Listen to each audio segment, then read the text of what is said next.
All right. Hey, everyone. Welcome to our fifth and final mock draft for Mao's Macho Mandarins. We are looking at the draft one last time before our actual draft, which is in less than a week from when this video goes out. Yeah, so we're going to go through the hashtag basketball rankings again and go pick by pick and kind of do a little draft reach trade debate over each pick. Yeah, and today we have Nate and John with us. All three of us were in the playoffs last year, so all three of us probably have a winning perspective. And yeah, so let's get started. All right, so for the first pick, we're obviously looking at Cooper Flagg, who went number one to Dallas. Yeah. Generational talent here, pretty obvious number one pick. I think if you look at dynasty rankings, he's already in a lot of top tens, which is very, unusual for a rookie. But yeah, literally going to fill up everything in the box score, both offensively and defensively. I think his shot was a little sus before getting to Duke, but he proved that out. So pretty obvious pick here. Should be a big difference maker. Yeah, so for Joe's team, Joe has a pretty young squad in general. He's also got a decent amount of young talent with Chet, Paolo, and Donovan Clingan. So it's pretty easy for him to build young. He's also got some really good players, especially the fantasy god Zach Levine, who no one seemed to want to trade for. So let's vote: draft, reach, or trade.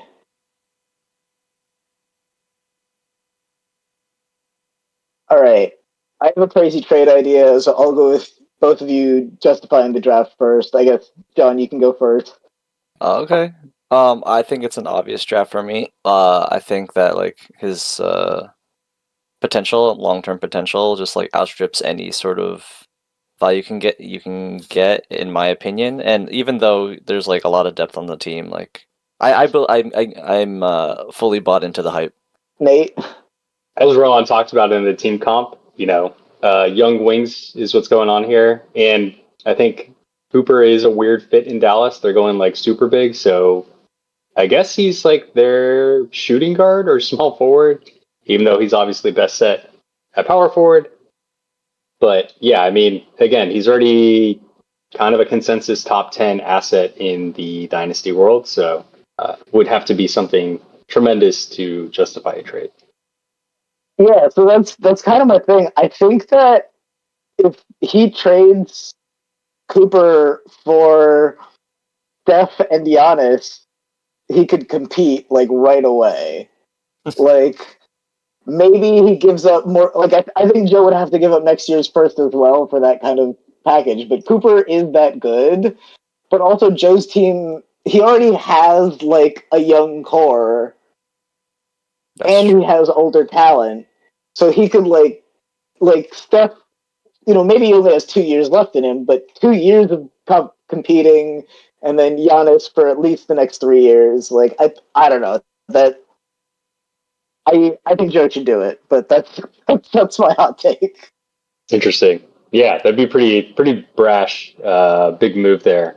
But I also have a hot take. I think Steph is going to be fantasy relevant longer than Giannis. Shooting ages really well, and then the Giannis way of playing doesn't. So That's true, but Steph is 37. that's true. But Giannis is I don't know. 30. Like I think it'll be about the same. I think Giannis maybe 4 years, Steph 3 more years. That's my optimistic, rosy outlook. I feel like yeah, just seeing LeBron this last year, and it's like Steph does just as good of a job keeping up his body, and then again, you know, Yeah, I the was about to handling and the say shooting is going to age well. Yeah, he does yeah, we'll have see. the game for longevity, which is all the more reason why I think like what LeBron's doing is crazy. Sorry, irrelevant. Yeah, Yeah. Anyway, it's I okay. just I think mean, it's not as short sighted as a trade as like maybe it would seem at first. I do think yeah, both Steph and Giannis are going to be contributing to these dynasty teams for probably like a 5 year run. So I just think like it's a good fit for both Chris and Joe. Where like Chris can like yeah, we'll get into this with the next pick, but like Chris can properly build young, and Joe like has a young core that is going to mature and has old mature players that will play really really well. Anyway, yeah, so that's our first pick.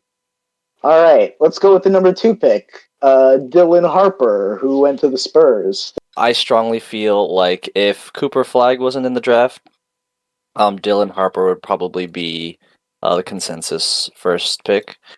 I feel like he didn't show out that well in college, but I'll say, being from New Jersey, I feel like that's more of a an oopsie by Rutgers and like their system and not being able to like really, put everyone in a place to succeed.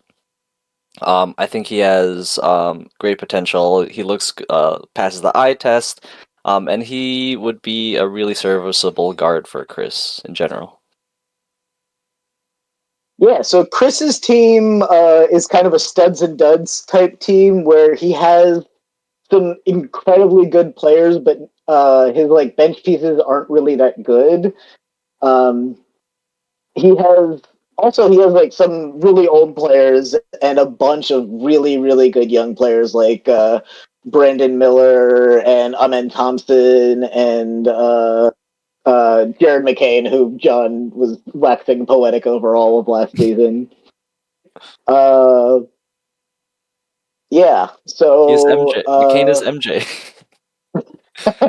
he keeps saying that. All right, let's vote. Ready?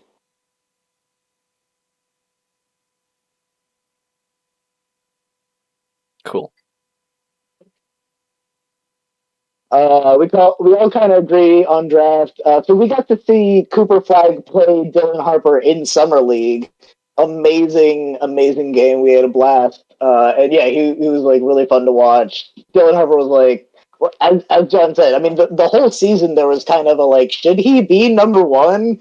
But Cooper Flag, I feel like, is a better prospect, and Dylan Harper just looks great. So I think he's a great number 2 pick for Chris. Yeah. Good fit either way.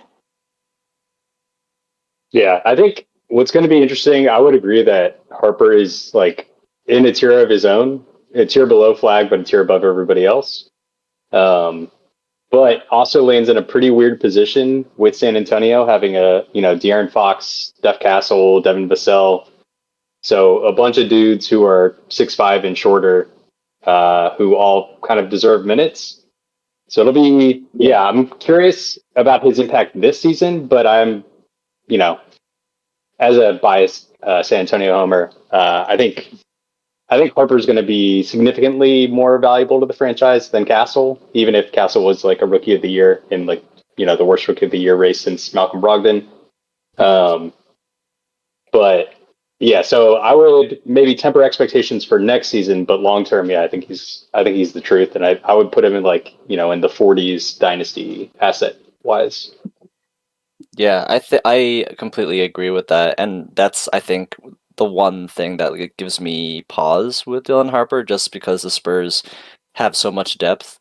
But I think the potential that he brings easily outstrips like a lot of the young talent that the Spurs have on their roster. Yeah, and I think for Chris, he can stash him for 2 years without really having to impact his lineup at all. And then that's about the timeline when De'Aaron Fox will start taking more breaks, or maybe they get rid of him and he'll end up getting a lot more minutes. Or maybe they get rid of Stephon Castle because Nate thinks he's better. But, we'll see. I think all of us agree that Dylan Harper has a strong future and Chris can do a lot with him. Time for the number 3 pick, VJ Edgecombe, who went to Philly. Yeah, so Edgecombe, showed out his athleticism in summer league. Yet another interesting situation where like Philly, these top picks are actually landing in kind of awkward roster situations. So Philly obviously has pretty crowded backcourt. I would say VJ is also too small to play the three.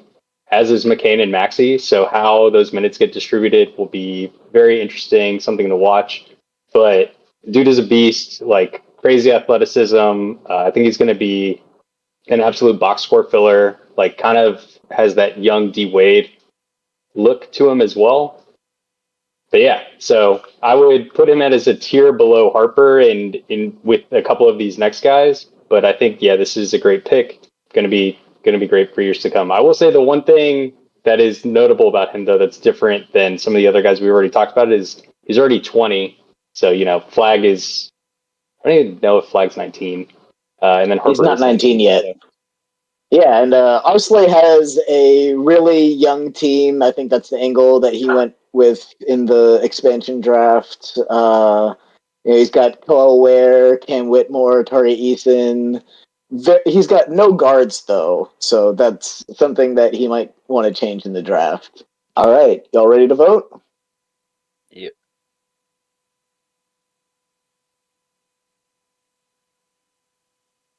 All right, draft again. I'll just say, yeah, the big thing is you noted like he has very, very bad, roster for guards, and so this addresses that while taking the best player on the board. So kind of an obvious draft in my opinion. Yeah. I think the Sixers, not that like they've had a hole defensively in the past, but Edgecombe being able to provide that value is something that the Sixers historically have like really liked a lot, especially with oh my god, I forget his name. Who's like on the Jazz now. But they're Oh, really happy to have like a strong defensive stalwart, especially in their starting. yeah. I mean, I think also us all saying draft at 3 picks in. Part of that is this draft has a really strong like best player available radius where like a lot of these players are exactly that good. Okay, so this is the first one where we're going to deviate from the actual draft order a bit with the rankings. We have number 4 at the number 5 pick of Ace Bailey. John, another Rutgers alum for you. Yeah, and like actually similar to how I was describing the situation for Dylan Harper, I felt that Ace Bailey didn't have quite as good of an environment to thrive in as well. That being said, he didn't pass the eye test quite as much as Harper did. His shooting metrics like were red flags instead of green flags for me. But despite having a good amount of wings on his roster, I think Akash can, um, you know, I feel like Ace's potential as a wing pops off more than any other person that he has on his roster. Maybe not as much as Jimmy Butler, but Jimmy Butler is also really old. I think, Yeah. give Ace Bailey a shot. Utah Jazz definitely are gonna like throw minutes his way. Yeah, so for Akash's team, like he has an older studs and duds team, a lot like Chris's. Um, and yeah, he has Jimmy Butler, he has Kyrie, he has Derek White. But he's also got like a couple really good young players like Max Christie, Dalton Necht, and Benedict Mathurin. Y'all ready to vote? Sure.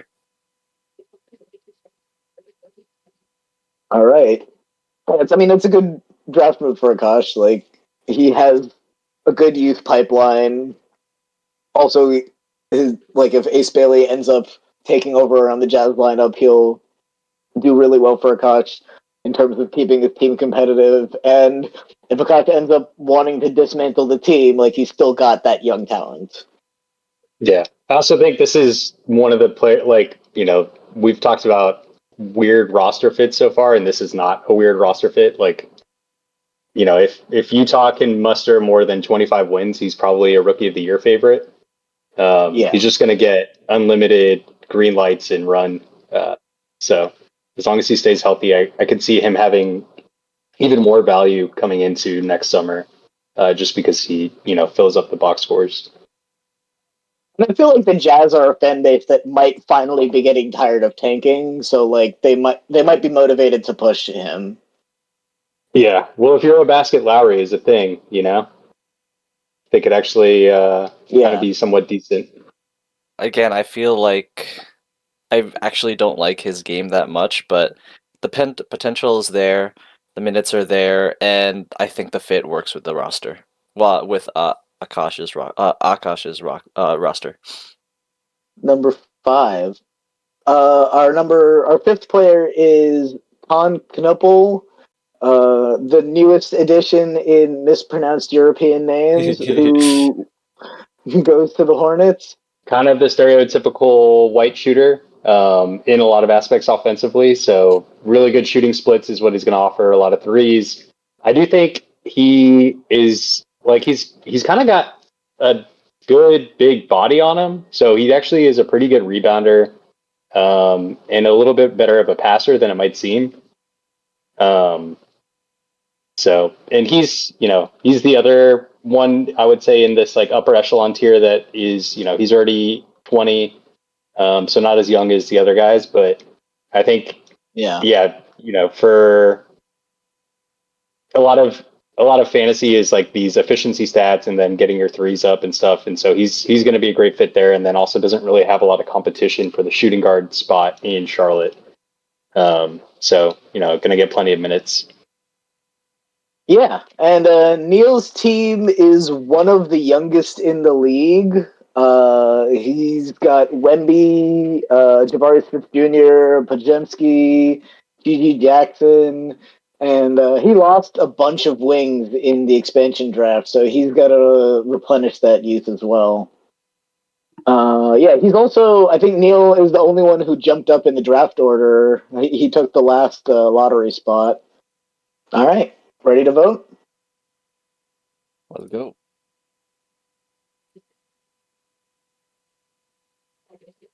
Okay.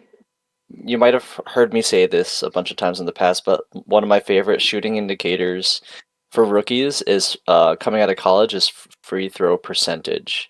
And he has a sterling free throw percentage, and I think that translates well for shooting in general. And then the rest of his shooting splits obviously lean that way.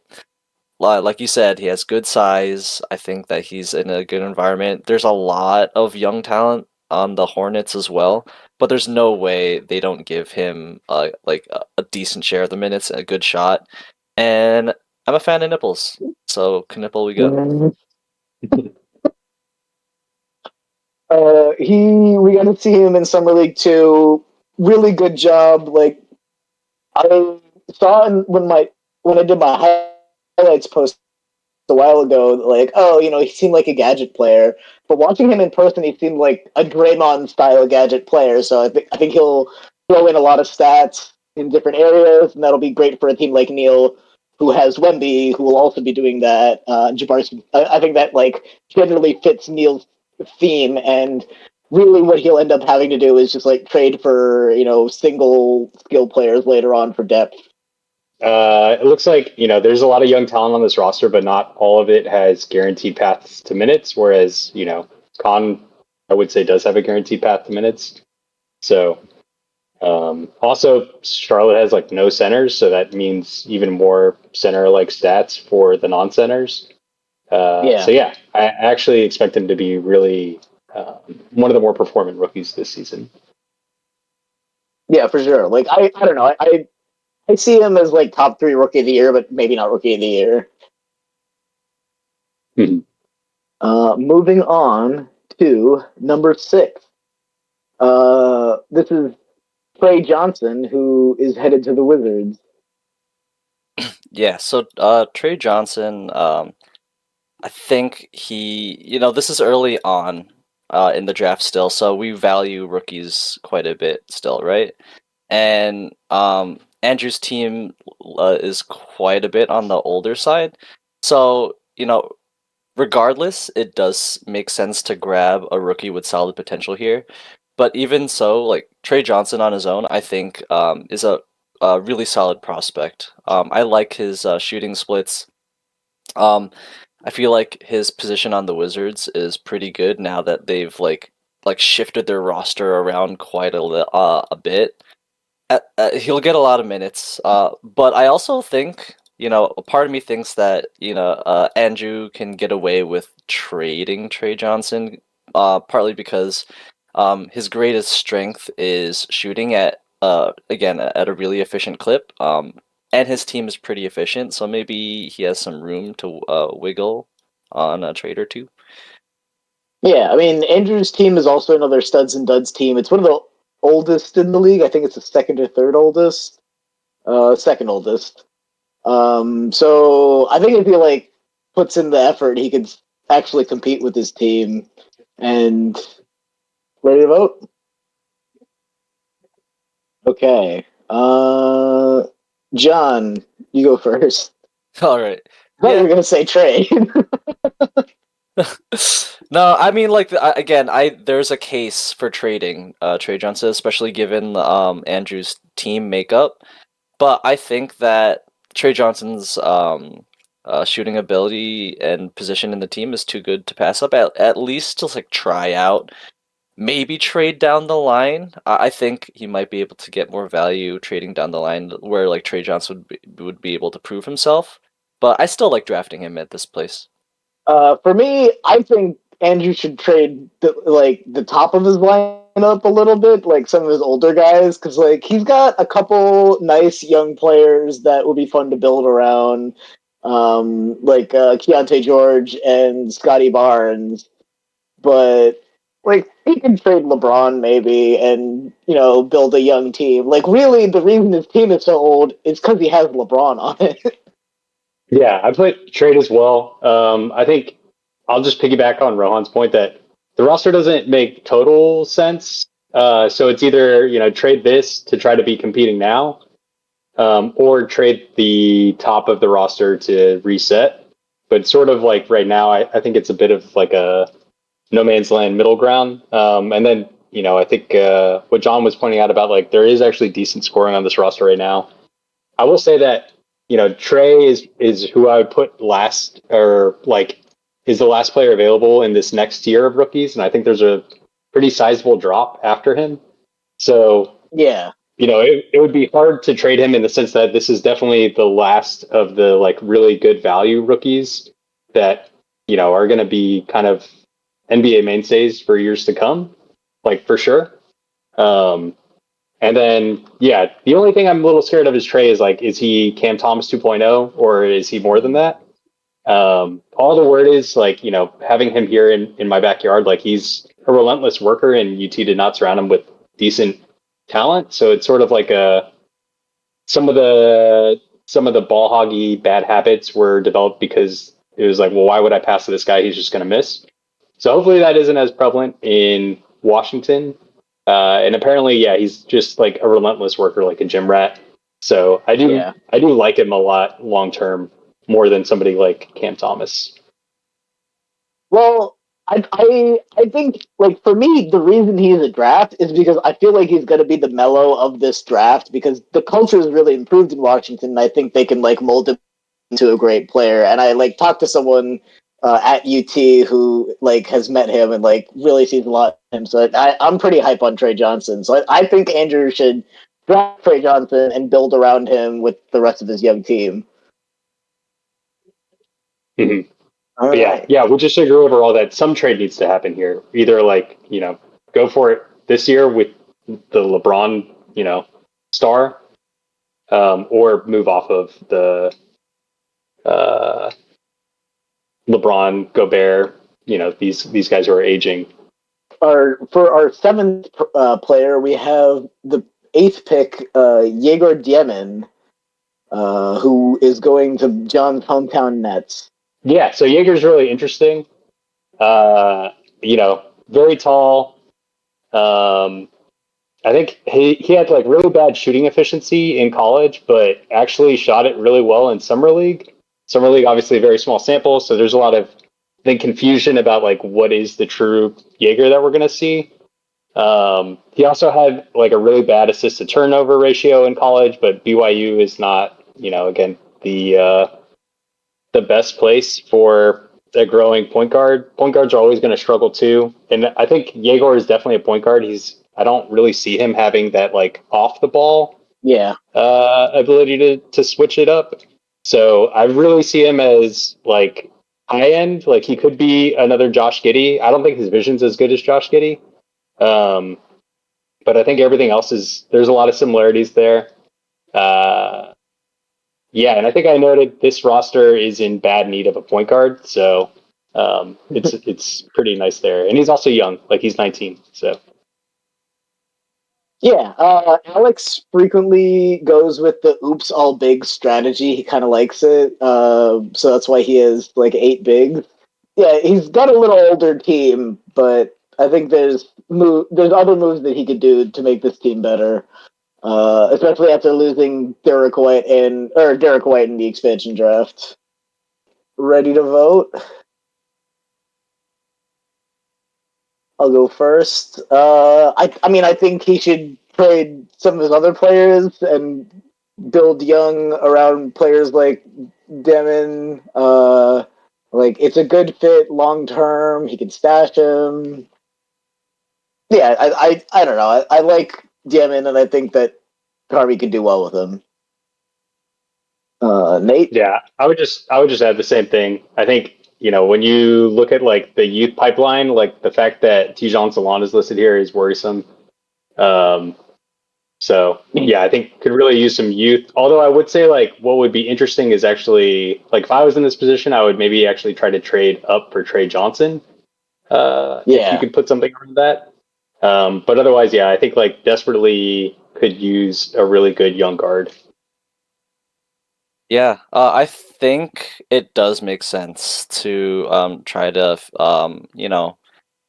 fill in that need for a young guard, but in my mind, being like a Nets homer, looking at his stats, it's really hard to still really hard to find redemption in his shooting ability. Even if he had like one good game in the summer, and even though his shooting stroke kind of looks good, he is a point guard in a sea of point guards on the Nets right now. So he will obviously get the first shot because of how high he was drafted, but uh, it's looking. I don't know. I don't really like his shooting ability potential, and I also feel like my feeling around how where he was drafted and how he was drafted reminds me of like how well, Knicks fans felt about how Porzingis was drafted in like the place he was Mm. drafted, which I guess makes him look good, but Yeah. but looking at it, I feel like because of the hype surrounding Diamond, it's a good place to like try and trade him. Okay.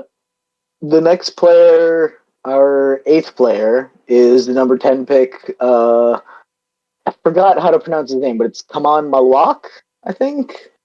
I think it's Maluak. I'm gonna say Maluak even if it's Malak. wrong. Okay. Go for it, John. All right, yeah. Huge, big, really tall, really solid. But man, he's big and slow. I feel like he fits the mold of a lot of centers that have come through the NBA that like can fill that need of just like being a big body that gets like vacuums rebounds and just like stumbles into blocks without really trying. But I feel like that sort of archetype in the NBA has limited potential and also limited pathways to minutes.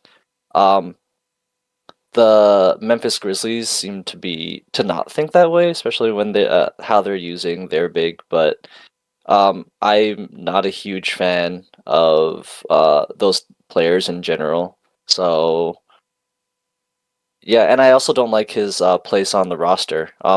The Suns have Nick Richards and Mark Williams, right?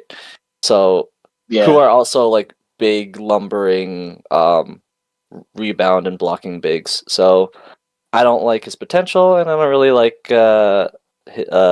his place on that team. For David's team, David has like the actual youngest team in the league. He does have Jalen Brown, but like he's also got Cade, Bub, Derek Lively, Evan Mobley, a lot of good young players, and it's a very spread out, balanced team. He is lacking in the big department, though. Ready to vote? All right. Good roster fit. Agreed on a lot of the assessment though, where it's just like I think he's that like Fran Fischilla a year away from being a year away.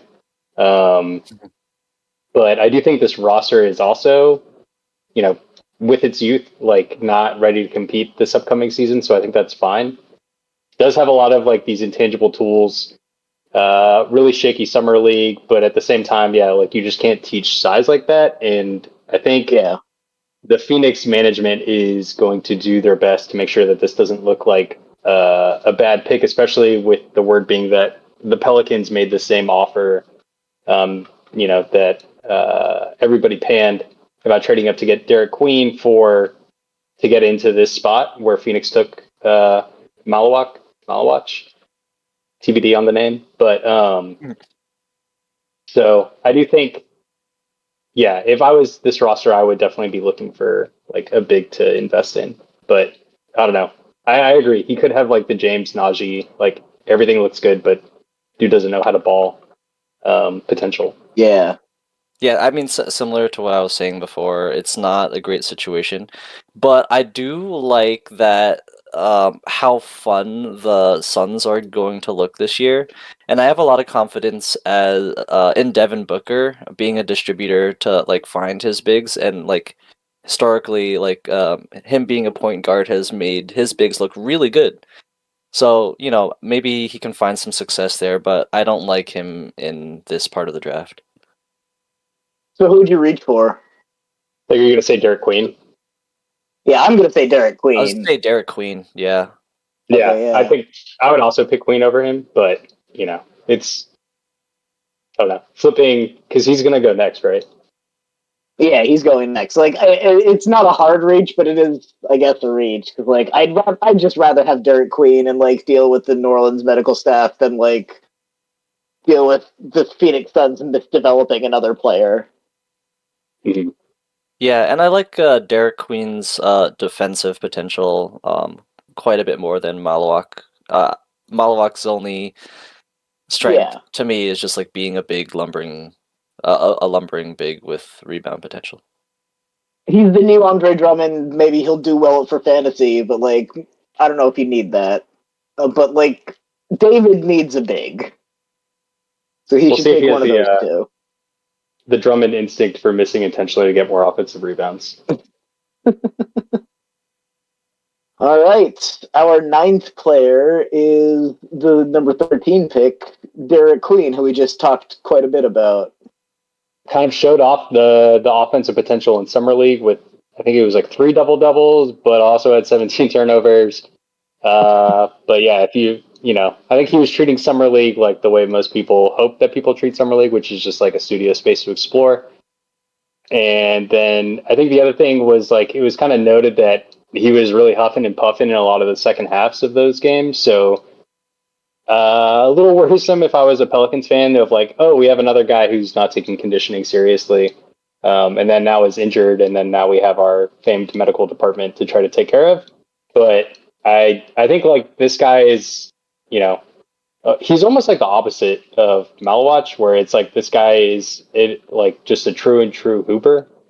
So really like a lot of his potential, and then again, there's a pretty big drop from here for like if you're looking for a center, which is kind of the most valued position in fantasy basketball.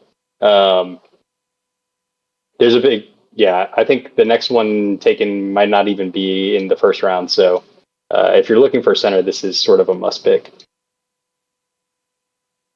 Yeah. And Dave's team is also the second youngest team, so much similarly young to David. Um, has more bigs. Also has such as Jalen Duran. Also has Halliburton, who's out for the year, and J Dub.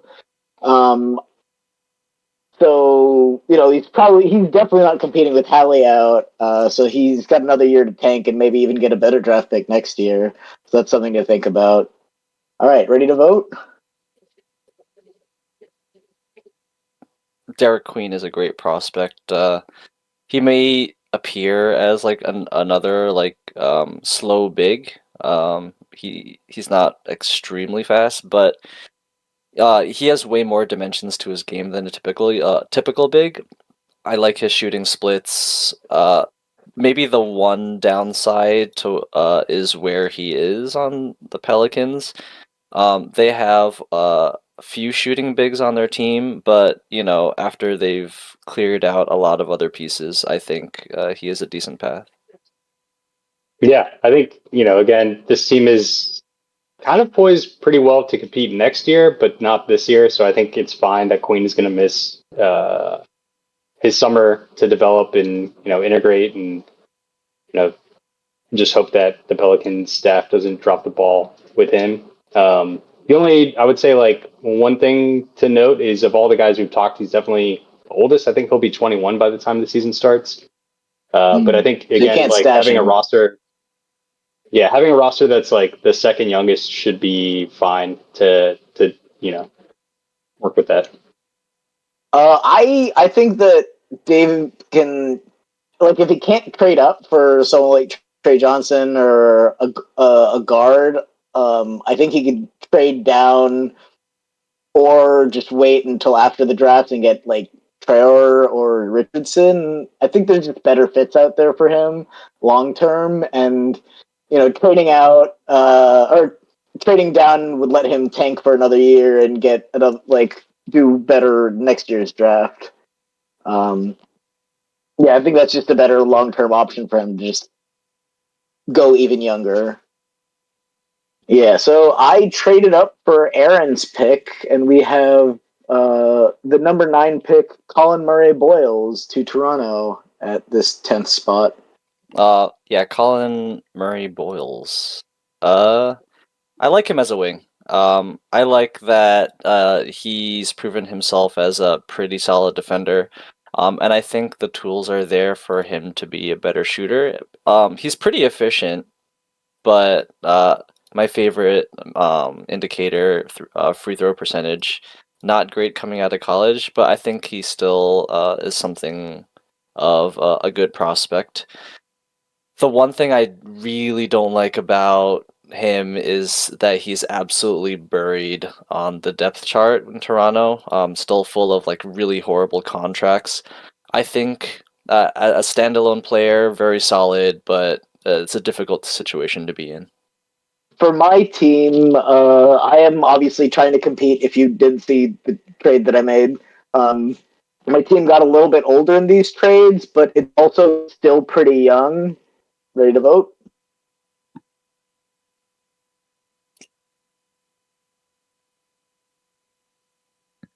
Yeah, so I put trade just because I think, as John pointed out, like the roster situation in Toronto is such that I'm not. He doesn't have like a guaranteed path for minutes.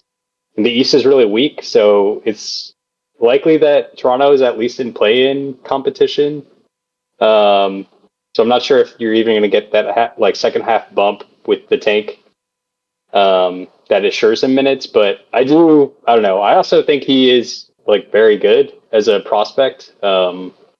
Seems like one of those wings that is actually going to be potentially like a 1+ on both the steals and blocks per game, as well as a good rebounder. So obviously with a bit of a sketchy shot so far. So really interesting prospect for sure, though.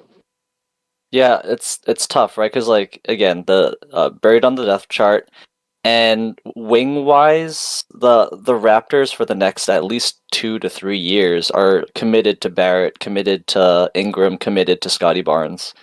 So it's hard to see where he's going to get the minutes from. Yeah, agreed. And I mean, I think those are all good reasons for me to not pick him. But I think I'd rather reach. Like, I traded up for this pick because I wanted to get a big and a wing, and so I'm probably going to grab. I was thinking Sorber, but now it's probably going to be Yang with this. Uh, hopefully, they're still available. And then I got my next pick coming up. But yeah, I think this is a good reach candidate because someone will want to take the time to develop Colin Murray Boyles because the Raptors are pretty good at developing wings, but I don't need him now, and he's not like he's too old for me to stash more than a year, so I'm gonna take someone younger. Next pick is number 20 from Miami, Kasparas Jakushonis. Yeah, so I actually like Yakuchonis. Like I think uh, he fell way too far in the draft, in my opinion. But also is one of these like prototypical massive point guards. So 6'6" ball handler. His shooting form is decent. I would say like his shooting form looks better in my opinion than like his shooting splits. Yeah, and Miami doesn't have a lot of money. I would say like um, committed to the point guard position. So they've re-upped Davion Mitchell, um, and I also think unlike Yegor, like I do think Yakuchonis, like if he needed to, could play some off ball. Again, I'm kind of a little more bullish on his shooting form than maybe the numbers are bearing out, but yeah, they do have some crowded. I'd say Miami typically does have a lot of like decent players on the just in their roster, so he'll be completed with like Hawkes, Fontecchio, Highsmith, Mitchell. Um, but Yeah. I think they're pretty big on him, and then obviously they do a great job of development. So the fact that Miami likes him is even better. And I also, yeah, who knows what's going to happen with like Scary Terry? But I don't, you know, he was about as bad of a watch last season as there was in the league. So I kind of see more minutes coming Yakuchonis' way than maybe anticipated. All right, ready?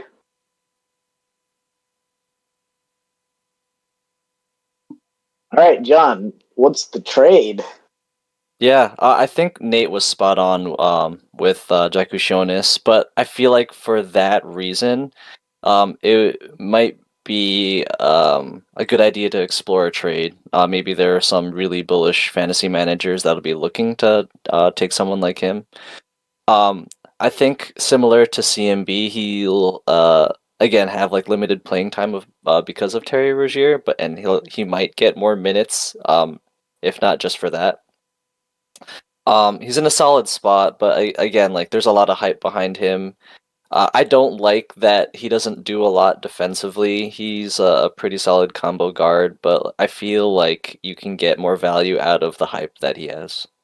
I mean, I think he's a good fit for my team long term, and especially now that I'm kind of building a signpost around Chengun, like similar age group. I think they'll both develop at similar times. I like that pairing, especially with him in Miami, as Nate was talking about.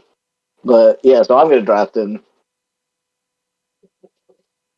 Nice. Well, I guess not a lot of conjecture on my part then, if I already know that you're going to take him. But yeah, those fit the team need too. Like I think the weakest part of your roster is like the point guard assist area. So I think it's pretty nice match. And then again, he's young, he's 19, so you can have him as a stash if in the early part of the season if he's not getting minutes.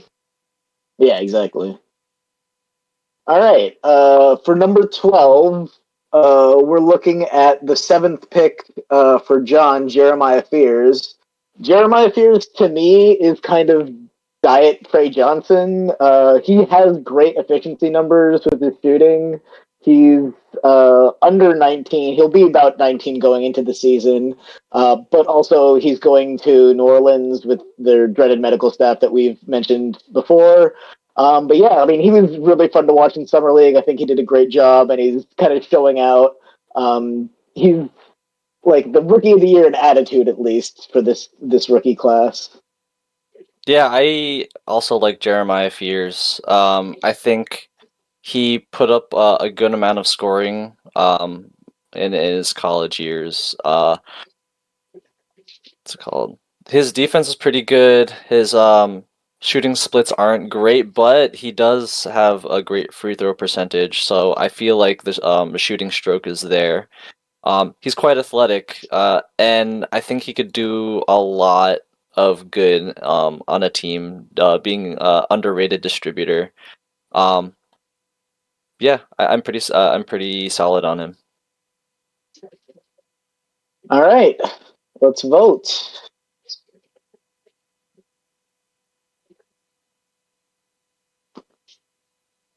All right. Looks like we all picked trade for the first time.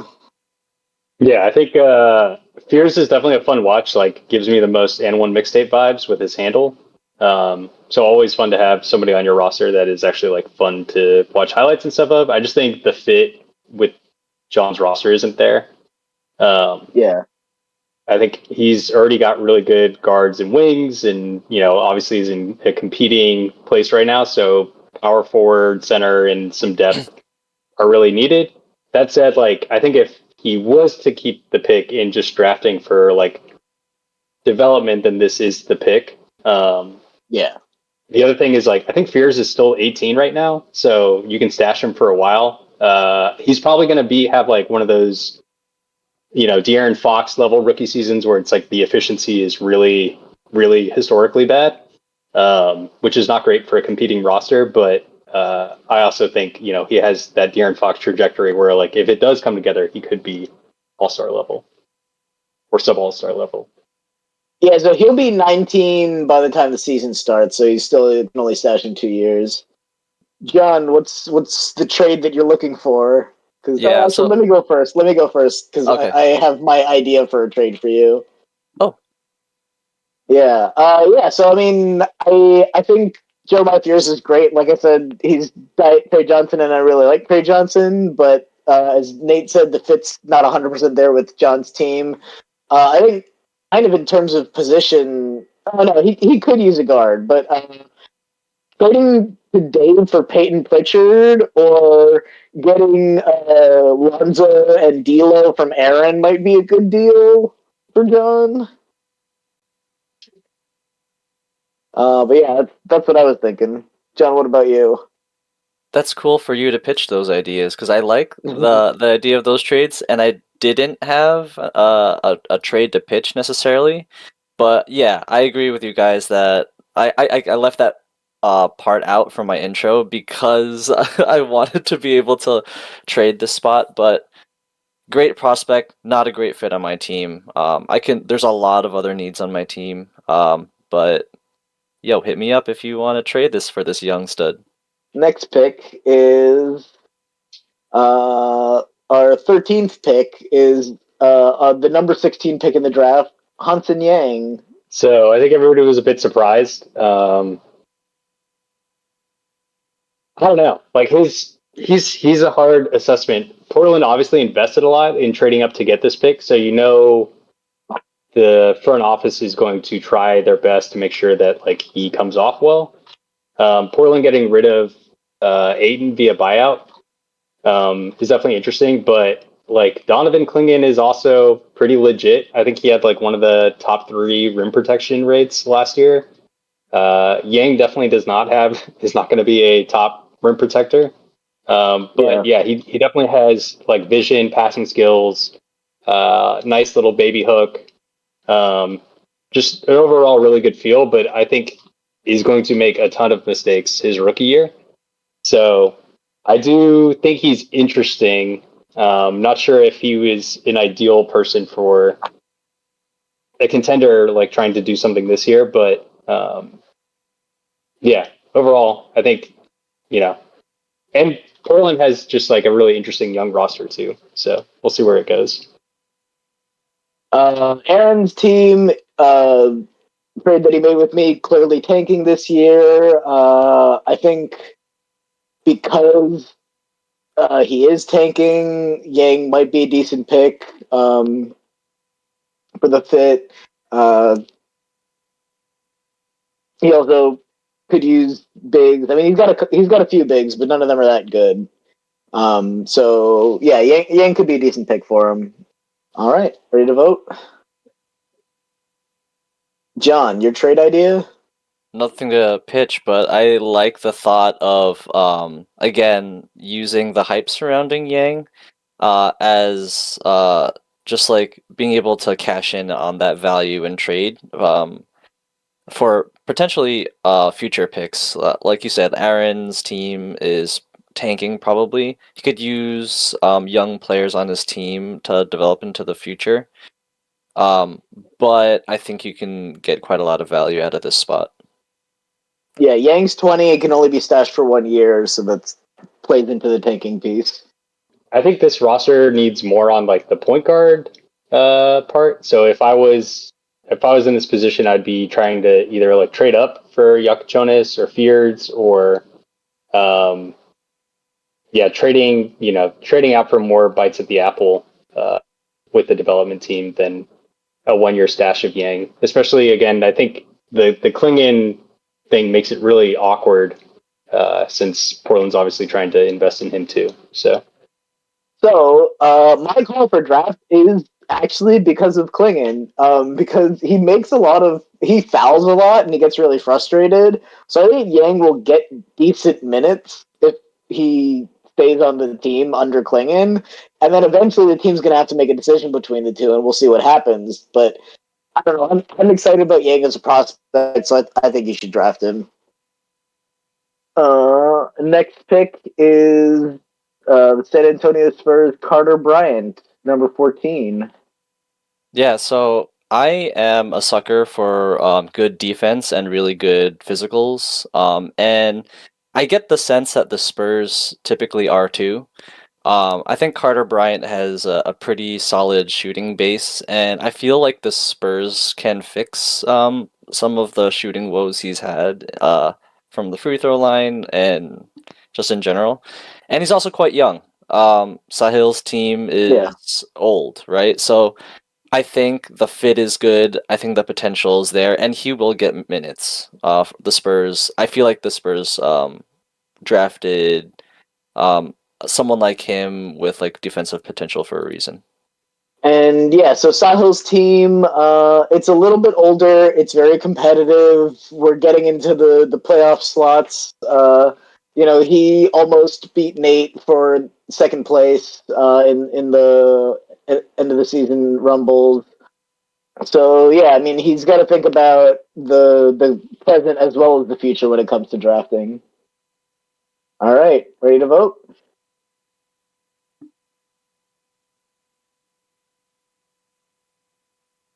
Yeah, I'm pretty high on Carter Bryant. You know, again, like spending a lot of time looking at him specifically as a Spurs fan. I do think I like his potential better than Sohan's personally. Mm. I don't like the idea that putting people with sketchy shooting in our Spurs development team's hand anymore. Now that we just have a lot of L's in the last few years, basically since we scared off Chip England by not giving him a head assistant coach role. So he went over to OKC, and now they're doing a great job. Anyway, just depressing to think about. So um, I do think he's again one of these wings that has the potential to be like just an all around really good stat filler. Has a like nose ball, has a good feel offensively.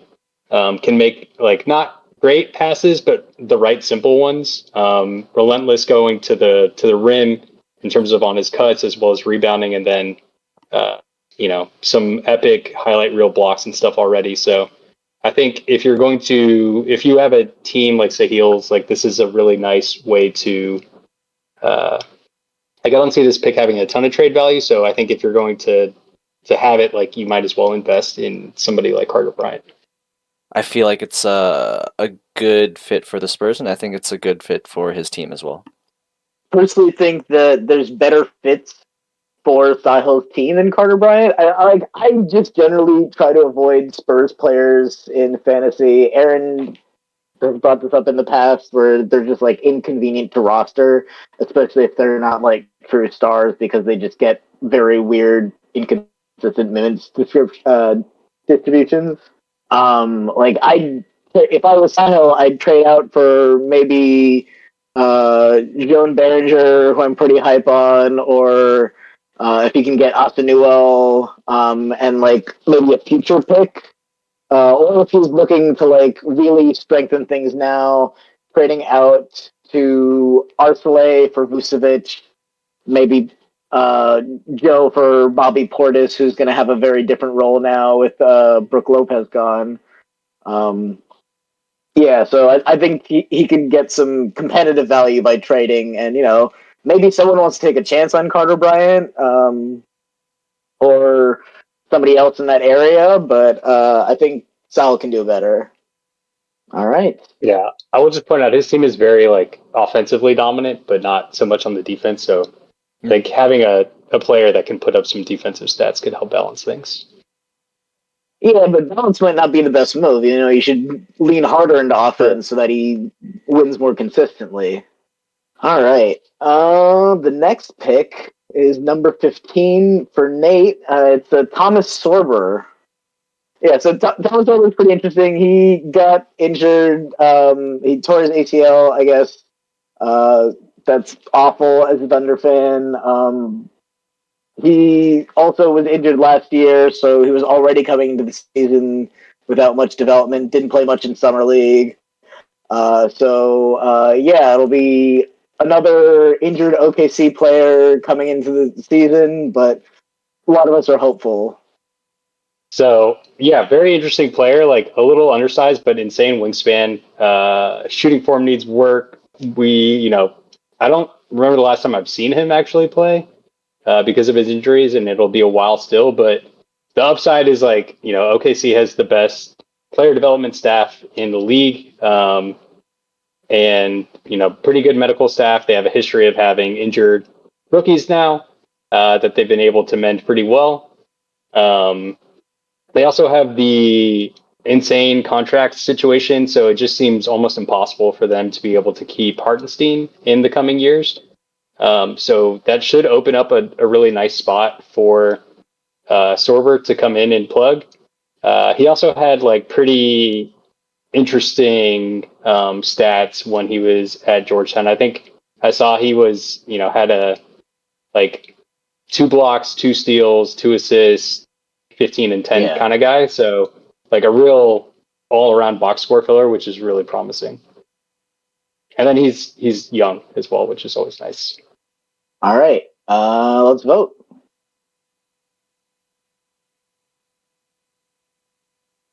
I mean, I'm pretty sold, especially of all the points that Nate had. I also haven't really seen much of his play style and his games, but yeah, across the board, I feel like he's really great for fantasy. I have confidence in his ability to like grow into this position, especially like now that he has like the time to develop and the expectations will be off him on a championship team. Like Nate pointed out, like they have an interest. The OKC has an interesting roster and contract situation where especially all these younger players are getting older and they're gonna have to make tough decisions.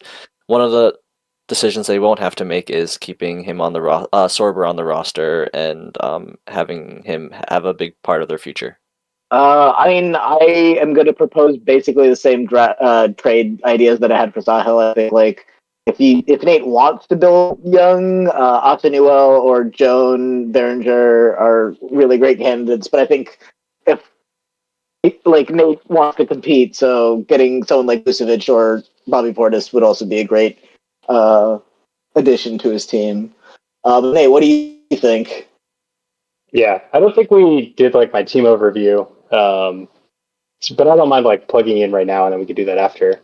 Uh, Yeah, I will say like so one of the problems that my team has as a competing team is very injury prone center in Joel Embiid, as well as like availability issues with Jaw, and then Trigger Trey now looking, having some availability issues himself. So I really need, I think I'm in a good position to compete, assuming that the health doesn't go completely sideways for me. So I think I will be trading this for ideally Devin Vassell. Made that offer, waiting to hear back, um, just so that I could have somebody on the Spurs to root for on my fantasy team. But that's actually getting minutes. But we'll see where that goes. Otherwise, I do like if I don't find a good trade from this, though, I do like the idea of stashing him, just because I am pretty hype on his potential. And then I do think, yeah, I just either Hartenstein's going to get moved this upcoming offseason or the following year. So I think there's going to be minutes coming his way. And I also think Yeah, Sorber has yeah, the for sure. potential to play the four if he needs to, as well as Chet. Like they're kind of spacey, like can be spacey big. So we'll see how that works out. It's a good Twin Towers lineup. All right, and for the last pick of the first round, it's James, and he gets Ryan Kalkbrenner, who jumps up all the way from number 34 at Charlotte. Yeah, so I actually like Kalkbrenner, especially in this place.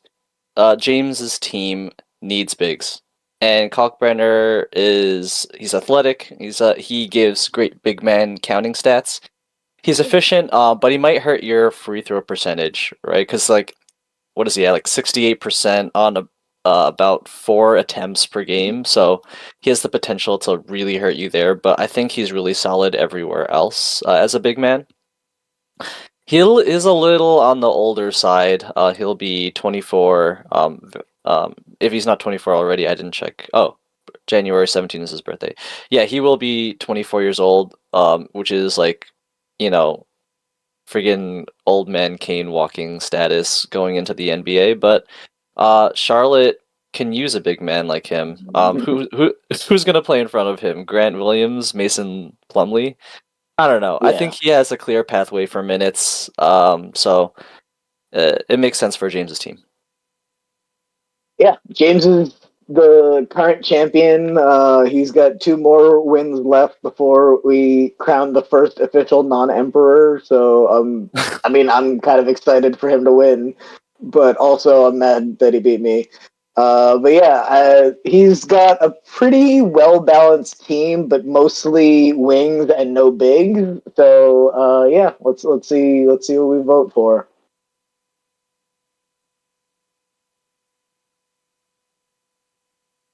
All right, yeah, we all take draft. I mean, yeah, Kalkbrenner's older, so he's ready to fit. There's not much competition for minutes ahead of him, like John said, and yeah, James could use a guy like him, especially after losing DeAndre Hunter and Daniel Gafford. Yeah, all the same reasons. I mean, slight spoiler alert. Like, I'm also very seriously considering taking Kalkbrenner at my pick, just because. Yeah, he's definitely on the older side, but for a competing team that like could use a power forward center with traditional big man stats, the Charlotte Yeah, situation is as nice as it gets for a rookie to land in, especially like a proven one like Kalkbrenner. So, kind of feels like one of those things where you just know what you're going to get, and it's somebody who's good. contributing. Yeah, I mean, we saw him in summer league. He was really fun to watch. He did a great job.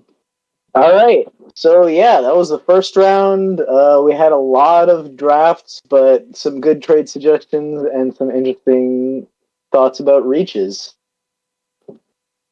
Let's get going with the second round.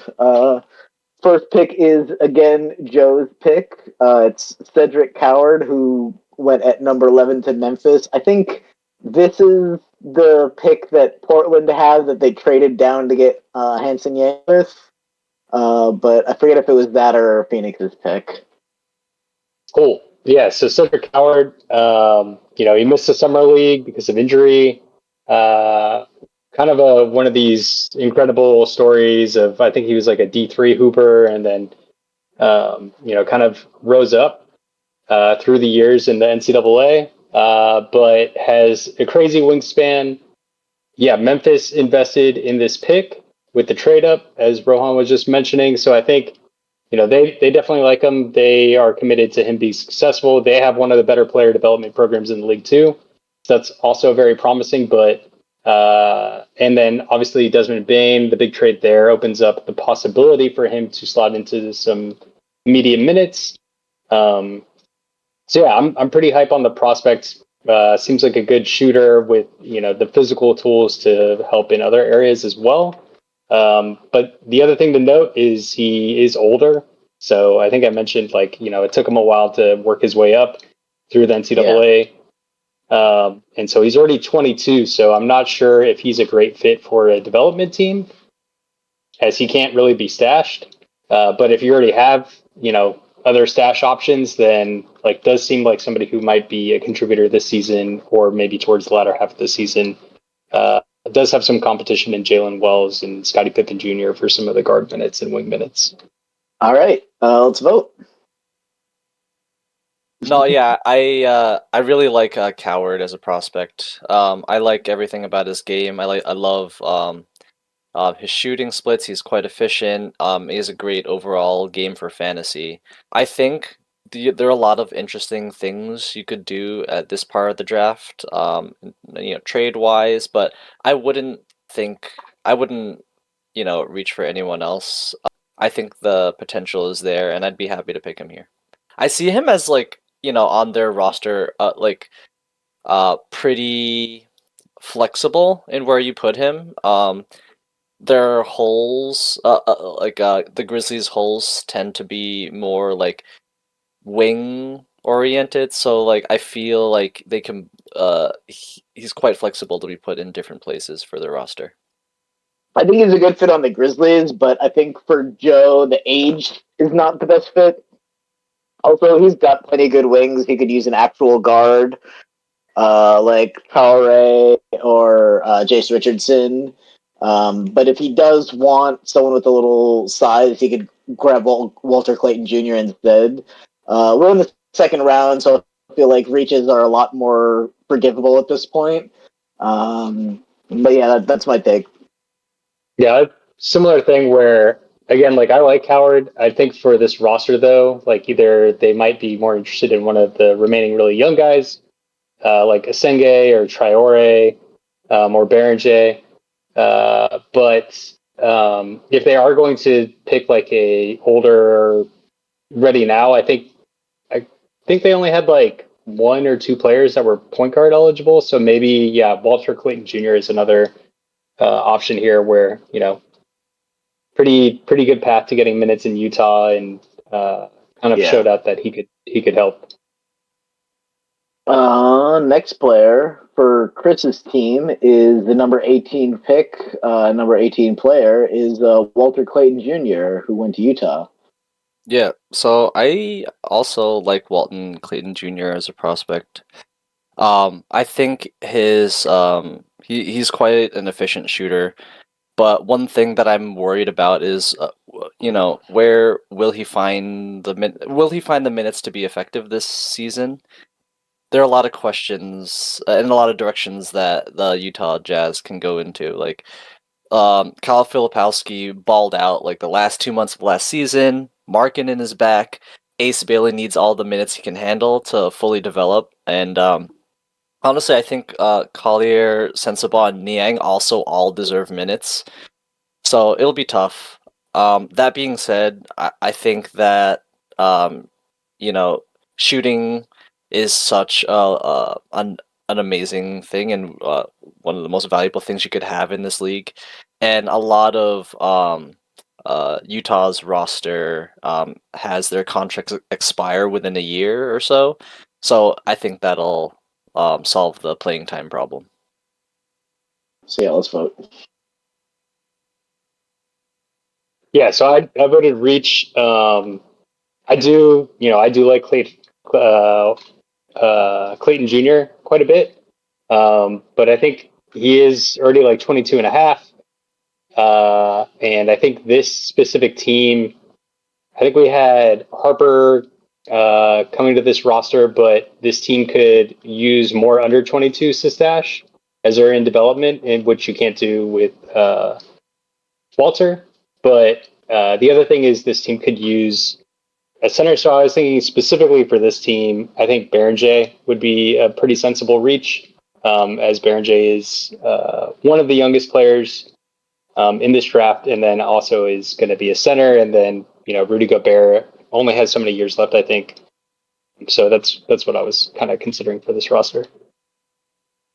Yeah, I agree. I was also going to pitch Berenger as the draft choice for Chris. I think both the youth and position are a great fit for him. And like I said earlier, it's a good time to reach for the right guy. I actually generally agree with you guys are saying too. Big is the biggest need. Big positions are the biggest need for Chris's team, but I'm not sure with like for a trade how much value can be extracted in this part of the draft. And then for reaches, I think I like Clayton Jr.'s shooting a lot in this, in general. He doesn't necessarily need efficiency or like a ton of threes, but his roster is getting older, and I think that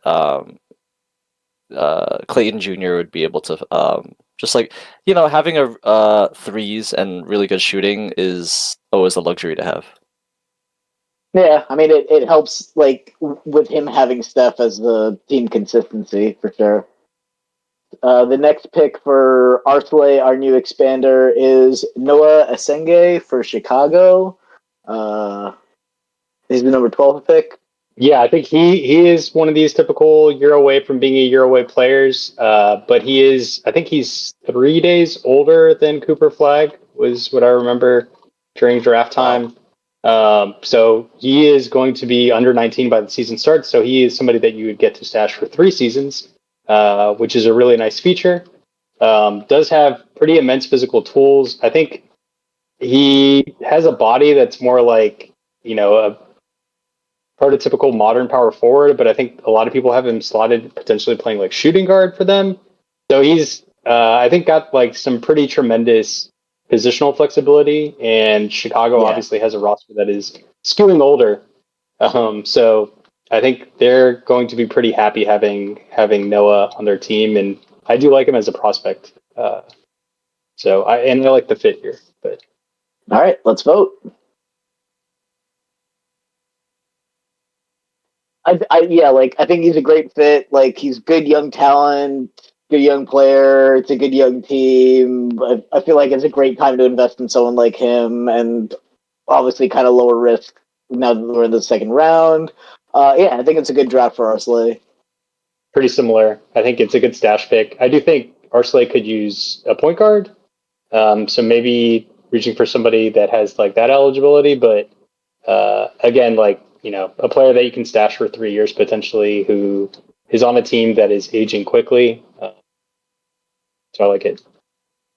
Yeah, actually, I do like Noah Senge, and I think that timing wise, age wise, like it does make sense.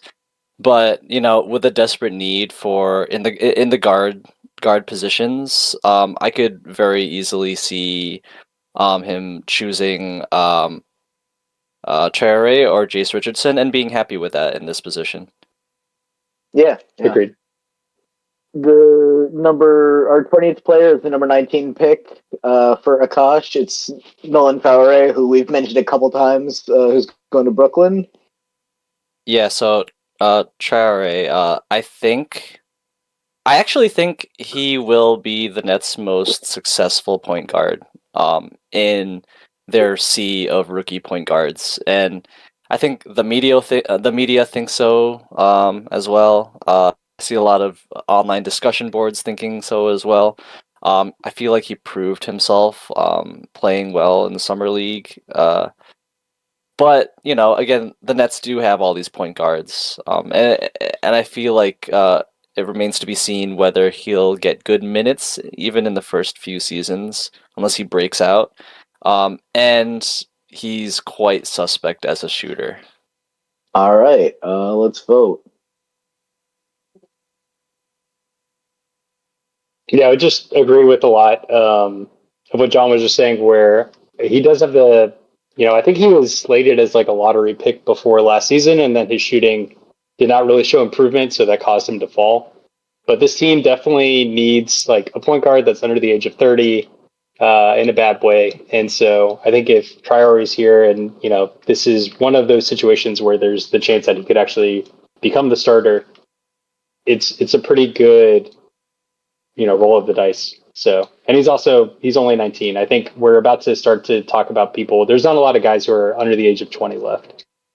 Yeah, I mean he's a good stash candidate. Brooklyn is deep, so it's low risk. You can just leave him on your bench or in the minor league slot for a full year at least, maybe two. But yeah, I think it's a good fit for Akash.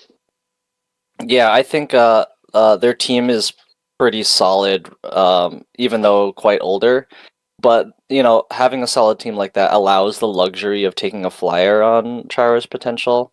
And yeah, they could use reinforcement in the guard position. Next is number 21, the 25th pick in the draft, Jace Richardson, who's going to Neil from Orlando. Yeah. So Jace, son of Jason Richardson, not nearly as athletic, but I actually think I was probably most pleasantly surprised by him of everybody at Summer League. I just didn't really understand. Like he's definitely on the smaller end. The word was just like, well, he's really small, but he can't play the one. But even though he's still, really small, like he scored really efficiently and he actually showed some playmaking ability. So I thought, yeah, he just overall was really impressive. Obviously, Orlando is like now a competitor, like a legit competitor. They do have the chance, like, for him to work his way as like that third guard. So there is a chance for him to work into that. So I do like him. And again, like I think he'll start the season just over 20, but plenty of youth on there. So I think this team, yeah, I like him overall as a prospect. Better than I was expecting. Yep, he will be 20 by the time the season starts. You can only stash him for 1 year. Hmm. All right, let's vote. Okay. Yeah, I mean, we all went draft. Like Neil needs guards. Chase Richardson is a good guard. Orlando has like two okay. They always have two okay guards, but they're always too injured to like really succeed at that position. So they're always looking for like that guy to leverage the team up, and I think Chase Richardson will at least get the minutes to prove it, even if he might not end up being that guy. I think it's a good pick for Neil right here. Yeah, I think maybe one of his knocks is that he's a bit undersized, but he, plays in the guard positions. And he looks great on paper, across the board, fantasy wise and efficiency wise. And Orlando's a bit shallow, in depth for like the wing positions, so I think he'd be a great pick here. Player is for Andrew at the 22nd spot is the number 17 pick, Joan Berenger for the Timberwolves. Yeah, so Berenger, I feel like athletically pretty decent for a big man. But he again fits the mold of like a lot of other slower. He's not slow, but like big typical big men on the roster that is non-shooting, gets blocks and rebounds, and is efficient, and that's pretty much it. But he does those things quite well. However, on the Wolves roster, it's kind of tough to put faith in a non-shooting big where the Wolves have like three pretty good, or two really good shooting bigs. I don't really see success in his first couple of years, but he is young, so he has that going for him. All right. Let's. Oh, Joe Berenger is also the last under 19-year-old, at least by draft by the start of the season, and the second to last under 20-year-old on this list. So his youth might be considered a commodity. All right, let's vote.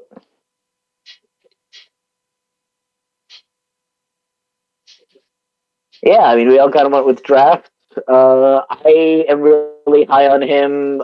John mentioned the big situation in Minnesota. I mean, hopefully, in a couple of years, when he needs to be fantasy relevant, they'll have something sorted out for his path forward. But I think he's a young player at this position in the draft, and I'd be happy to have him. Yeah, great. I think, again, a guy that you can stash this long, who plays like the most premium position in fantasy, and then like they just invested big in Nas Reed, but he's obviously not a rim protector, so I think he has a pretty clear role that they're hoping for over in Minnesota. So yeah, I think I'd be surprised if he lasts this long, but if he does, I think it's a pretty slam dunk pick. Yeah. Yeah, I agree with both your guys' points that he. I feel like he more or less fits what the Timberwolves already built around system wise, with Gobert. So I do see like whatever depth issues they have clearing out pretty quickly into the future as well. The next pick, um, for Army is Neek Clifford, who is 23 and a half already. Went to Sacramento. Yeah, so definitely as you pointed out, like quite a bit older, but also like didn't look like he needs time to develop at summer league. Like he kind of looked like a man among boys. So if you look at his summer league Yeah. stats, like he fills in the box score, was an obvious first team choice.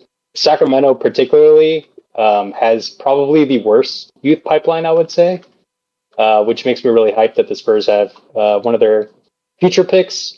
Yeah, if you look at their roster, there's just like complete lack of people under the age of 24, which I guess Neek technically like barely fits into as well. But yeah, I think at some point Sacramento is going to realize like, oh crap, we're not actually a competitor. We need to blow it up and rebuild. And so, yeah, for that reason, I think Neek has, they're already trying to trade Malik Monk reportedly. Yeah. As well as Carter, who's like one of their only other young guys. So I think there could be a pretty nice path to minutes. All right. Let's vote.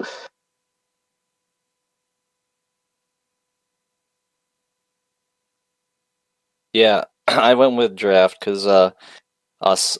I think going off of the points that Nate had, Sacramento has to play him. I think he's a great all-arounder. I really like his shooting splits. Love that he's efficient as a guard slash wing. Eventually, he will get a lot of playing time, and I like the thought of having those efficiency numbers translate into scale up with more minutes. Yeah, just agreed with all that. I think the roster that he'd be landing on particularly like could use I think it's the oldest roster if I remember right. I think it's the So second oldest. second oldest, okay. Because of that, like I think they need to be competing. So I think taking somebody who has, as John was just talking about, like a pretty good chance of being played right now is pretty smart. I think Carmi could do better with getting someone a little younger and leaving Neat Clifford to like a contender. Like I think a reach down just to get maybe Drake Powell or uh, someone like that might be a little bit better if he's because I feel like Carmi has old players, but none of them are that good, so it's not like he's out of a youth pipeline. I do kind of agree with you that like the age fit might work for Carmi, but I don't know. I think he wants to build a little younger and like get rid of his older guys. They're not that good. Anyway, let's take a look at his team for a second. Yeah, his older guys are like Bogdan Bogdanovic, Jonas Valanciunas, T.J. McConnell, Russell Westbrook, Andre Drummond, Clint Capella, like, and Al Horford. Yeah, I don't know. Older than I It's a thought. jumble. Yeah, but that's the thing. Like, that's what's pulling his age up is that he's just got like a couple of these ancient ass guys. Kind of, Um, yeah, seems kind of like Sacramento actually, so it's a good fit. maybe. The next is Drake Powell, the 22nd pick for Brooklyn. Yeah, so we didn't get to see Drake Powell this summer league, so we didn't get to have a great look at him. But on paper, he's in a rebuilding situation on the Nets. So um, on paper, he would get like probably a lot of opportunities to prove himself.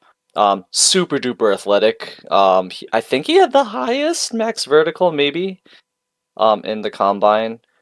And so the physical tools are there.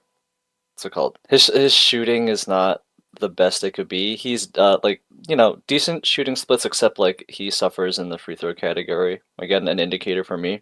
And I wish that Yeah. I wish he like contributed more across the board. So that remains to be seen. Let's vote. Yeah, I think I picked draft just because there's not a lot of guys that are stashable players remaining. I think if you like John was saying, like very explosive athlete in a net situation where anybody could end up becoming their guy. We know that Cam Thomas is on that qualifying offer now. Um, so not sure really how invested the Nets are in giving him the minutes that he's looking for. But Yeah, so I just kind of like the idea of like, you're going to take a swing on a guy that with upside potential. This is one of the better ones remaining. Yeah, he's the last stash candidate on our list. Everyone else is over 21. Oh wait, no, sorry. There's three. There's two others at the end of it, but yeah, I mean, I think that's a good choice for David. Is just like trying to stash players that could have potential. This is the second round. This is the middle of the second round. Like, what are you gonna get? Like, we're looking at the 20s picks for the actual NBA draft, and like a lot of these guys aren't getting past the second year. So hopefully this guy gets some minutes. But yeah, Brooklyn's gonna be a crapshoot. John, you had Reach. I did have reach, but honestly, I'm like pretty neutral in all three directions, to be honest. Mm. I don't know how you can what you can get for a trade here, but I think that the more pressing need on their team is on the big side. Uh, I think yeah, the Nets are very deep with guards, so not sure about his like immediate future. I actually didn't consider the fact that he's one of the last pretty good stashable prospects left. And I think that's making me lean more towards draft because, like, why not take a flyer on this guy? Like, you can. But considering the big man need, I feel like reaching for Renaud or Fleming, not bad picks. Next pick is Renaud, as mentioned. He's the number 42 pick in the draft. He's headed to Sacramento. He's 22 and around a half will be by the time season starts. I think he's definitely interesting. I would say for sure. There's a lot of video and stuff with him. With following all the Team France 1B play stuff. So yeah, pretty interesting. Pretty clear path to minutes as well, actually, on Sacramento as a backup center because Valanciunas is gone.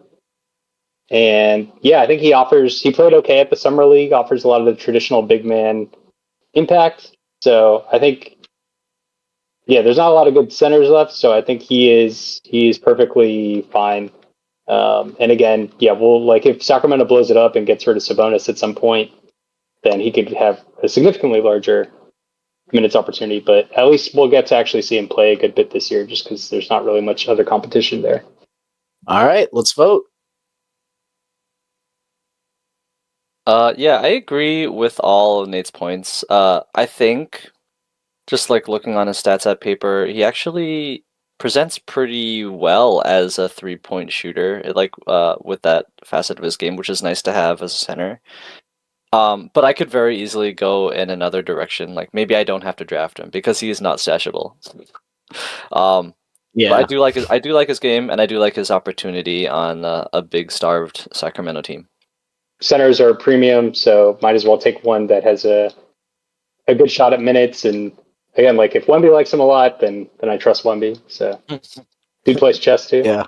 I think Dave could just reach for Will Riley or another young player again, like Austin Newell. Get someone stashable. His team's super young.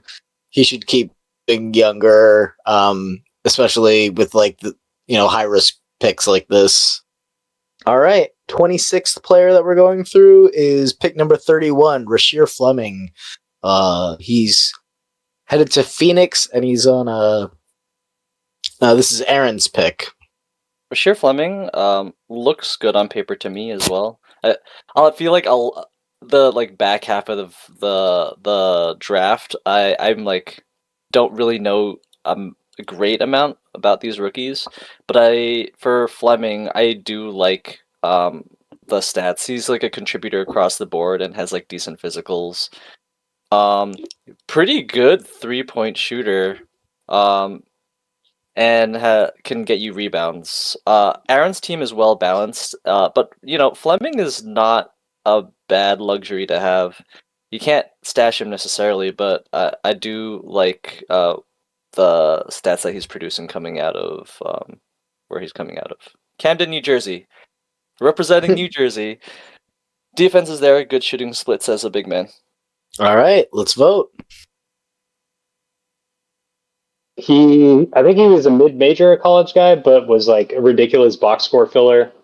I think Phoenix needs their young talent to start to pan out, and actually, I kind of like him the best of all of their potential young wings. I think 3-point shooting's legit. I think with their crazy overinvestment in the center position, they need the ability to have power forwards that do a good job of spacing while also being like defensively skilled. So, which that's probably his weakest aspect is his defense, but I think offensively, yeah, he could actually put it up, and I actually really like him and the situation that he's in. Yeah, I agree that defense might be his weakest part of the game, but at the very least, he wasn't a contributor in college for that, and I do like the rest of his numbers all around wise. I wanted to say one more thing, but I forget. But yeah, I'm happy drafting him in this position. So I think that not only is he too old to stash, but he's good and he might disrupt Aaron's tank. So there might be a better candidate to take. Like, if you're going to take someone old, at least get someone who's not going to take minutes, maybe like Danny Wolf or something. Or Yannick Conan Niederhauser. That might be a better pick. Just because he's probably not going to contribute that much, but the Clippers do have pretty good development, especially if I think he's a big. Yeah, he's very big. Yeah, I think Aaron should, if he's going to get someone that's too old to stash, someone who's not going to get as many minutes. All right. Moving on to number 27. Danny Wolf went to Brooklyn. This is Joe's pick that he got from me. Yeah. I think he's most famous for the him and his brother doing the ugly crying during the draft. Yeah. So it's too bad that's not a fantasy asset, but again, like same thing with what I was talking about with Drake Powell, where you're landing in Brooklyn. It's kind of just totally open competition for minutes for all their positions, really. So why not him, right? Interesting 3-point shooter. I think he's a little too in love with his shot. Like, I'm not sure. Yeah, I think Brooklyn actually has like pretty good coaching, so I'm not sure if he's going to find himself in the doghouse a lot because of his perceived great light that he showed. Yeah. But yeah, definitely has some interesting, like good rebounder, good 3-point shooter. So interesting prospect for sure. But yeah, non-stashable. So All right, let's vote. I'm not super high on him, but at this part of the draft, I think it's a fine flyer to take. He fell quite a lot in the draft, but the Nets are tanking, and they'll find opportunity for him to try and contribute. Um, Potentially underrated passer as a big man, so that kind of fits their scheme of like, wanting to play fast.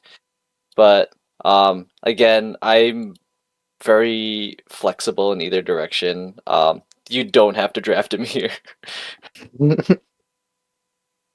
I think that actually, it's kind of like my thing with Derek Queen and Come On Maock earlier, where like I kind of think they should be switched. I think Richard Fleming's a better fit for Joe's team, where if you're going to draft someone older, you might as well get someone that can contribute, especially if he makes that trade I was talking about to like make him a contender. And I think that Danny Wolf could be a good fit that way. But also, like, if he doesn't get minutes, Joe can just get rid of him easily. He's got plenty of other darts thrown at the future. yeah, pretty much agree. I think I don't like love his game particularly, but I also just overall I think like I would rather have stashable players over him. A couple that have shown some more upside that we'll be talking about shortly. All right, John, it's your last pick. It's the number 30th pick in the draft, Yannick Cohen Niederhauser, who went to the Clippers. He's a little older, 22 and a half. Yeah, he is a cool big to see with like really good physical attributes. Moves well, has good vertical, and blocks a hell of a lot of shots. He is quite an efficient big, so he could potentially give you that. Uh, that being said, I feel like he, especially this far down the draft, there won't be a super high priority to necessarily give for teams to give young players like a ton of minutes. Yeah. And especially on the depth chart, they already the Clippers are committed to Brook Lopez, and Zubats like proved that he can handle heavy minutes really well. So he is not going to get a lot of playing time. Um, that But being he is going said, to like learn under Brook Lopez. he is going to learn out of them, and he's still like one of the best shot blockers in this draft. All right, let's vote.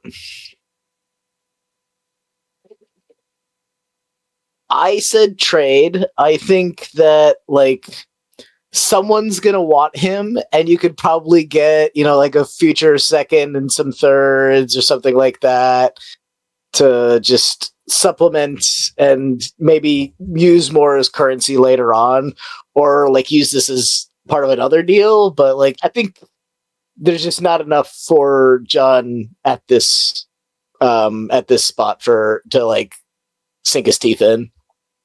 Yeah, I put Reach. I mean, I can definitely see the trade aspect as well, but I think John is competing, and like this is a non-stashable player.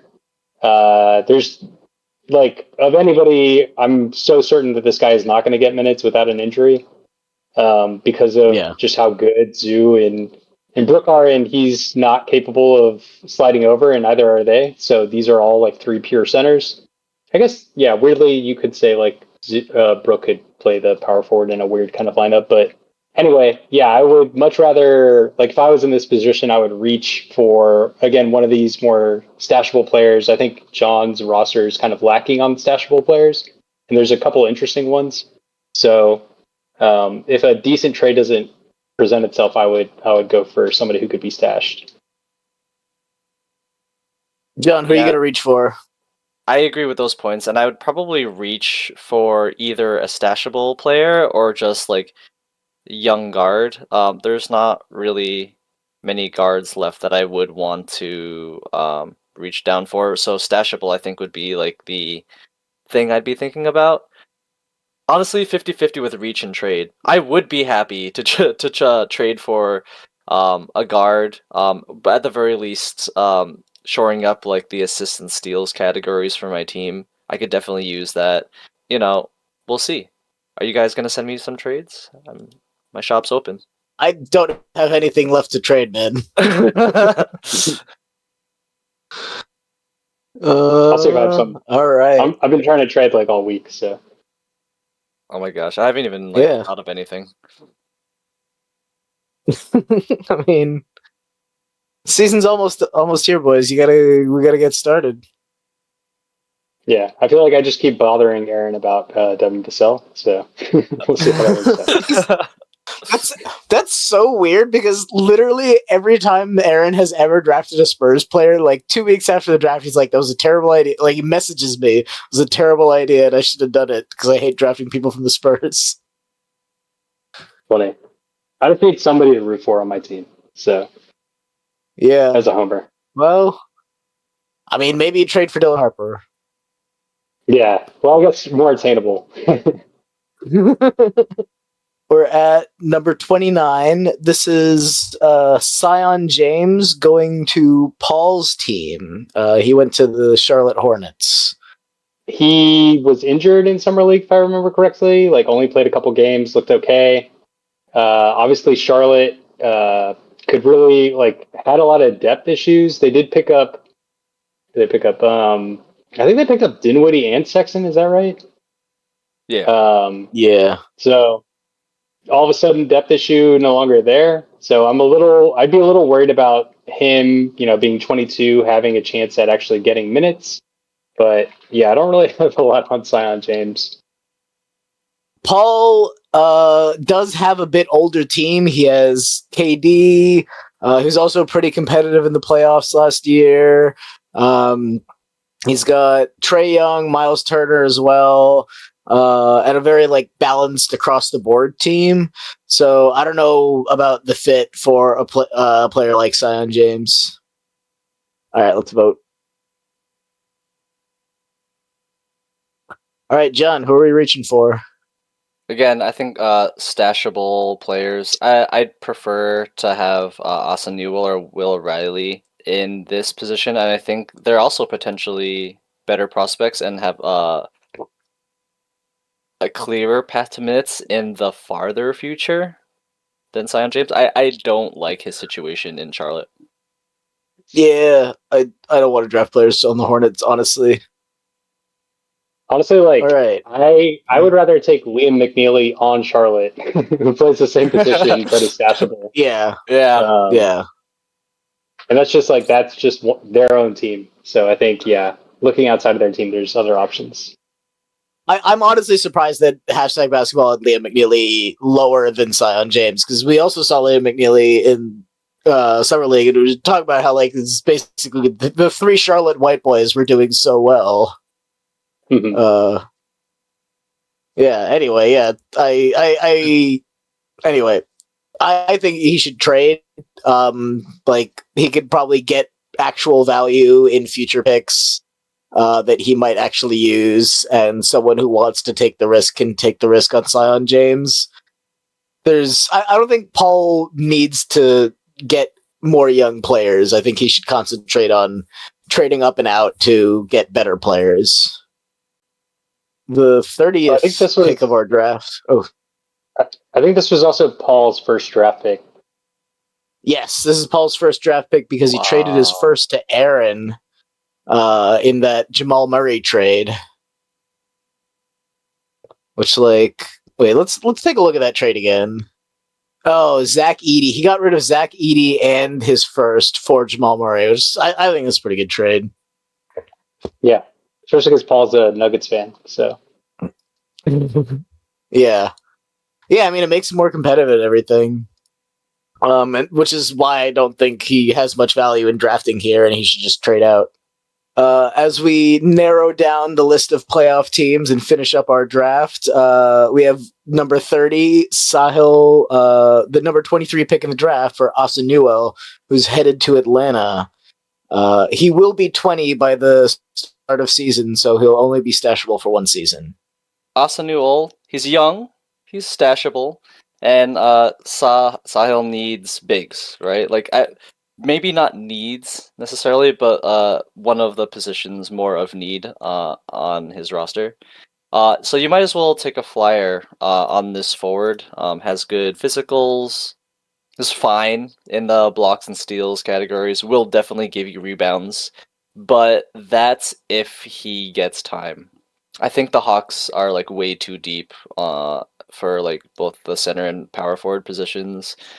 I was decently warm on his potential until the trade for Porzingis, and Ricochet definitely needs his minutes too. Well, let's vote.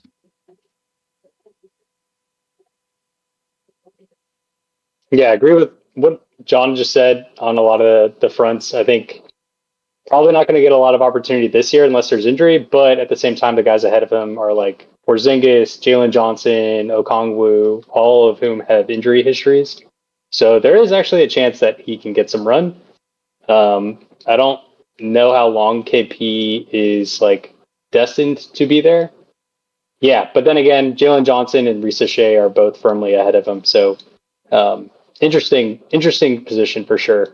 But he played really well at Summer League too. So I think there's something there. I agree with all that. I think he's a great handcuff player.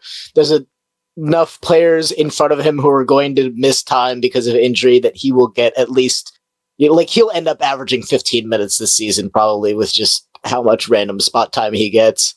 And I think he'll show off and be a good addition to the team. I actually wasn't thinking about that, but I really do agree on the points that like the people that are in front of him are injury prone, and so that actually bumps it up a little bit more. Nate, your second pick in the draft, number 21, or pick number 21, Will Riley to the Wizards. Yeah. So I think we've mentioned his name a couple times so far. I think he's the last or one of the last like decent stashable players. Will he even be? I don't think he's 20 at time of the start of the season. So I think he's stashable for 2 seasons actually, which is a pretty nice aspect. Yeah, he's an interesting prospect overall though. Good playmaking, length at his position. Keyshawn George actually like played really well though, so that's whose position I kind of see him competing with. So I do like Keyshawn George better than him, but at the same time, like I could see it going either way. I do think he'll actually get some PT though, so that's an upside for a guy getting picked this late who's only 19. Let's vote.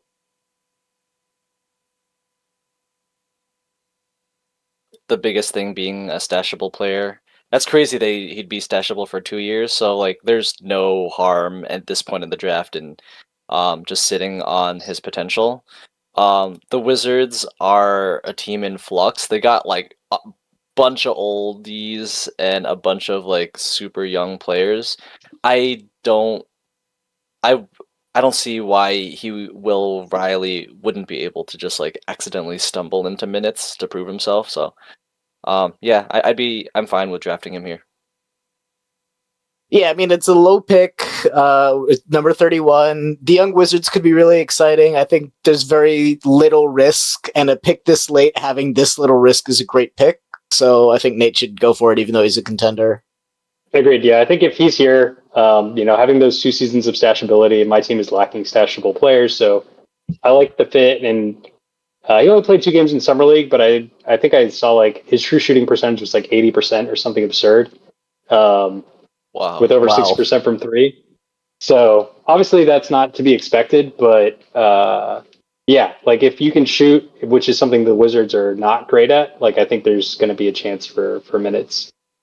All right. And then the last pick is James's Chaz Lanier, who is the number 37 pick in the NBA draft, who went to Detroit.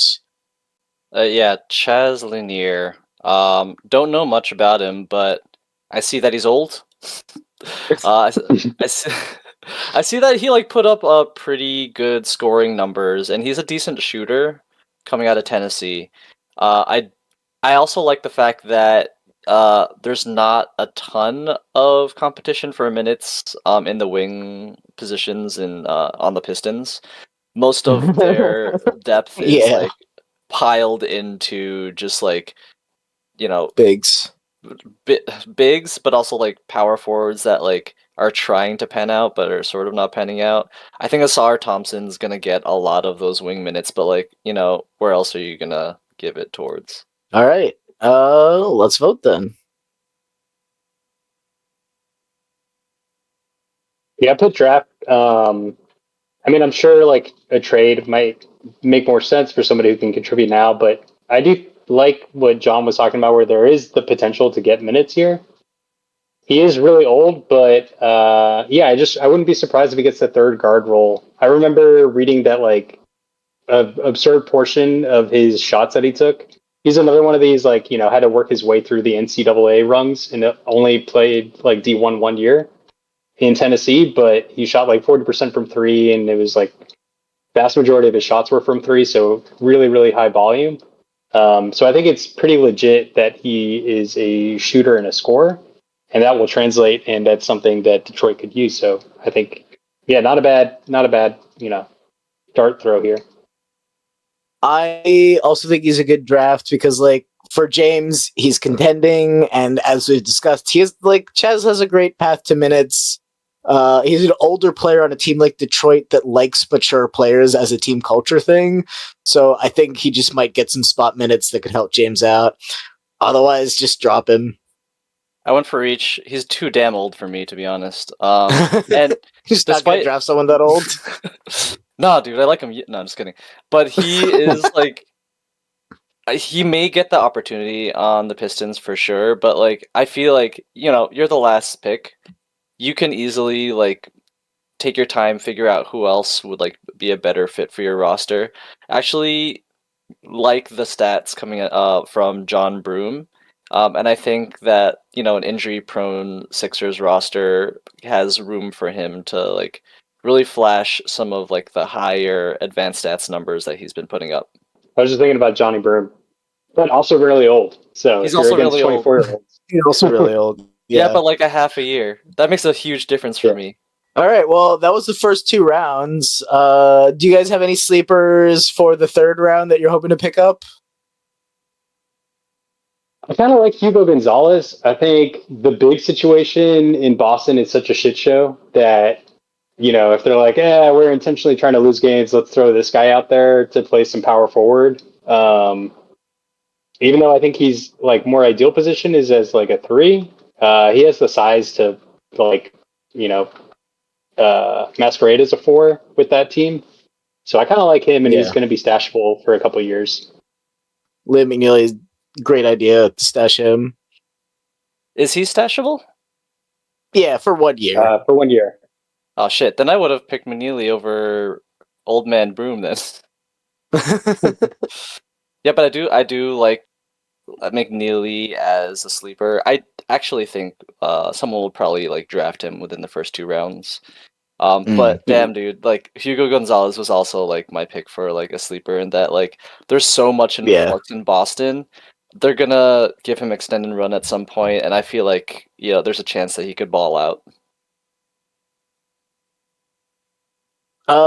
We've talked about Johnny Broom. I like Edu Thiero because I feel like even though he's a little older, not stashable, the Lakers do a good job of developing these like slightly older guys, and especially at that position. I kind of like Noah Penda, but like he's too much of an insurance policy to really merit like a high pick. I mean, if I end up with Noah Penda, I'm gonna be happy about it, but I'm probably not gonna want him early in the third round. Makes sense. There's also Ben Saroff, who's going to be stashable for 2 years and is in that Brooklyn situation where, like, who knows what happens. Yeah, he's a guard, I think, right? Yeah, That'd be interesting. He's a passer. He's Actually, also scored the a decent son of a amount. diamond mine owner from South Africa. Oh my! Fits in great with the dictator theme of the league, so there's that. Yeah. That's a good point. So there's that injury that just happened with, and why am I blanking on his name? Max Strus. So Tyrese Proctor was like that weird situation where he was telling teams like not to draft him because he had this like promise from Cleveland that he was going to get a guaranteed contract instead of most late second round picks who are 2 ways. So Cleveland kind of invested in him, and he played pretty well at Duke, and I think he's definitely more of like a shooting guard, but I think that's sort of how Strus was being used. So I think that could be interesting. Already 21 though, so Can't stash him. Okay, thanks, Nate and John, for your time. This is a lot of fun, and hopefully this was useful for anyone watching this. Good luck with your drafts next week, and I hope you all lose next year. think so. Yeah, thanks so much.